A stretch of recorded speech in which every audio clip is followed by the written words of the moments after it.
Hello भाई सभी को राम राम। सभी भाई कुशल मंगल होंगे, मेरी यही कामना है भगवान से। आज की वार्तालाप है हमारी सुबह की काम धंधे व्यापार को लेकर। आजकल धंधा तो एक ऐसी चीज़ हो गई है कि कोई भी बंदा आके उसे खोल देता है। तो भाई धंधे में आज के टाइम में कुछ नहीं रहा, कुछ भी। पहले कमाई थी जब एक गांव में या एक शहर में एक दो दुकानें हुआ करती थी। जैसे गांव में हो गई नाई की दुकान, परचून की दुकान या एक मोबाइल की दुकान, वो एक एक रहते थे। और आजकल जिसके पास पैसा भी है वो भी धंधा करके बैठा है, दुकान करके शोरूम करके खोल के बैठ जाता है। और बेचारे जिसके पास पैसा नहीं है वो छोटी मोटी टपरी लगा के बैठ जाता है, उसका धंधा चौपट हो जाता है। और आज का टाइम ऐसा आ गया है कोरोना काल के बाद तो कुछ खास कर के सब सोच रहे हैं कि नौकरी का भाई कोई पता नहीं, दोबारा ऐसी बीमारी आ गई तो नौकरी से हाथ तो धोना पड़ेगा ही। हर कोरोना के बाद छुट्टी होने लग गई कंपनी में, तो सब अपना जो पैसा जोड़ रखा था वो काम धंधे में लगाने लग गए। तो भाई कोई फ़ायदा नहीं है काम धंधे में लगाने का। काम धंधे में लगाने का फ़ायदा तब हो जब आपकी जेब में 15 से 20 लाख रुपया हो। क्योंकि बड़े बुजुर्ग कहते हैं कि पैसा ही पैसे से बनता है, ना कि आप 1 लाख रुपए लगा के कई लाख रुपए कमा सकते हो। तो इस चीज़ में कोई फ़ायदा नहीं है।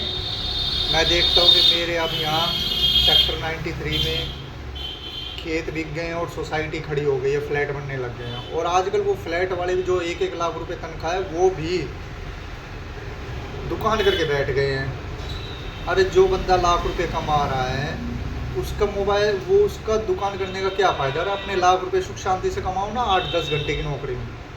और आज उनसे पूछते हैं जब हम कभी चले जाते हैं भूले भटके उनकी दुकान पे, तो बोलते यार काम धंधा नहीं है, कुछ भी नहीं कमाने हैं, फ्लैट का किराया, दुकान का किराया, बच्चों के स्कूल की फ़ीस। अरे जब काम धंधा नहीं है तो क्यों करके बैठे हो फिर इसे।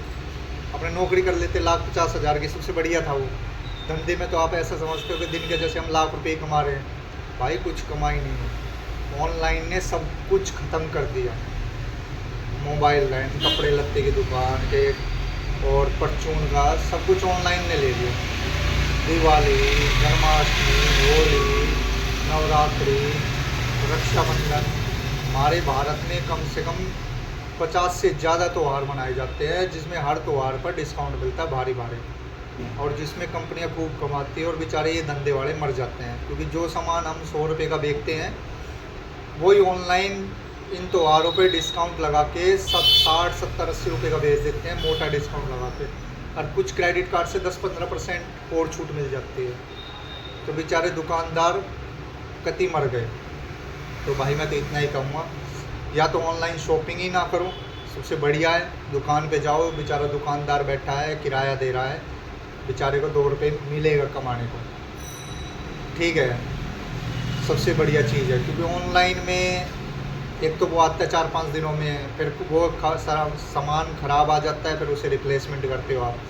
वो रिप्लेसमेंट लेने के 2 दिन बाद आता है, फिर उसे आप दोबारा लेते हो, मतलब 15-20 दिन आपके ख़राब हो गए। तो दुकानदार भी डिस्काउंट दे देगा लेकिन आप जाओगे तब, ना कि घर बैठे देगा। तो दुकान पे जाके ख़रीदारी करो।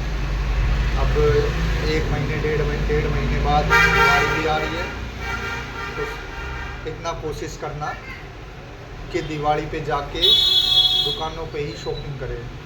जैसे दिए, मोमबत्ती, ये रोड पे बेचारे गरीब आदमी बैठे रहते हैं, ये दिए डिबले वगैरह बनाते हैं, तो उनसे जाके ही खरीदें, ठीक है ना। क्योंकि उनके भी बेचारों के 2 रोटी का खाने का कमाने का काम हो जाए, ना कि आप आर्टिफिशियल प्लास्टिक के चाइना के ऑनलाइन खरीदें, उसमें कोई फ़ायदा नहीं। तो उस पर आप क्या करते हैं कि गरीब के पेट पे ही लात मारते हैं। तो बस मेरा तो इतना ही कहना है कि ऑनलाइन शॉपिंग ना करते हुए अपने दुकानों पे जाके ही शॉपिंग करें। क्योंकि दुकानदार के भी बच्चे हैं, माँ बाप है, उन्हें भी दुकान का किराया भरना होता है। तो भाई बस इतनी ही वार्तालाप को हम विराम देते हैं। सभी को राम।